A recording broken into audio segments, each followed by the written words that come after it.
Ito na yung linatag nating mga tela ay umabot ng kapal nito halos ay isang dangkal. So nilagay na natin yung mga pattern na sizing sa ibabaw ng lamisa ay ng tela. Ayan o yung kapal niya ay kulang-kulang isang dangkal po yan o, kapal. So nilayout na natin yung pattern, tapos layout ay lalagyan natin to ng pin. Ganito ang pagtabas namin dito. Lalagyan lang namin yung pin bawat parts ng pattern para hindi siya gumalaw pag tinatabas. Kasi susundan lang natin yung pattern pag kinat natin ito. Ito yung mga pin na gamit natin. So napakadaming pin. So ito na yung lahat. Nalagyan na natin ng pin. Kahit mahanginan man yan ay di na yan lilipad. Gawa na nakatusok na yung mga pin na yan. After nyan ay kakat na natin yan. Ayan.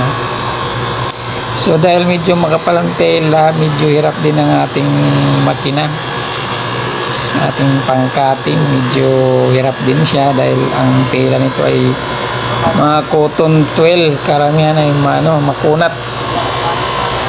Tigas pa itulak. Kaya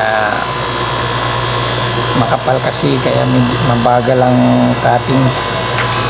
Sobrang kapal, so matigas ang tela. Pero mo isang parts pa lang yan, dalawa kami nagbubuhat, isang panel pa lang yan, bigat.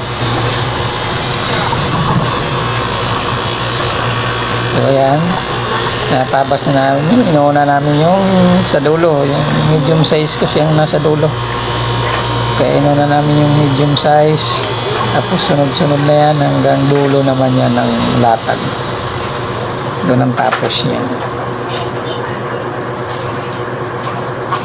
So ayan, hirap na hirap yung ating cutting machine dahil matigas po ang ating tela, makunat, tabasin, nakakangalay din pag tulak, tigas tulak.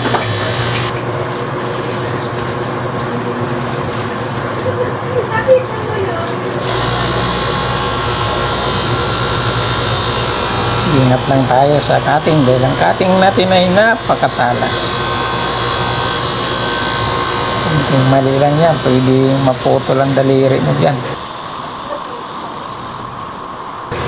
So ayan tingnan mo yung kapal na yan ayan yung iba nakat na natin, pero hindi na ubos nung makat, gawa ng naabutan na tayo ng alas 5 ng hapon.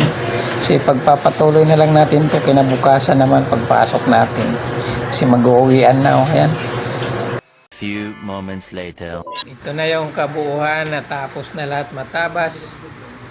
Lahat ng size ay tabas na po lahat. So itong kinabukasan na pagpasok ng umaga namin ay itong tinutukan ko. At ito nga tapos na lahat matabas. Peeling! Dito na ito. Small, medium, large, and XL po lahat yan. 5 size po yan lahat na ating kinabas. So ano na to? Ready to sewing para sa mananahin na. So thank you sa mga nanonood.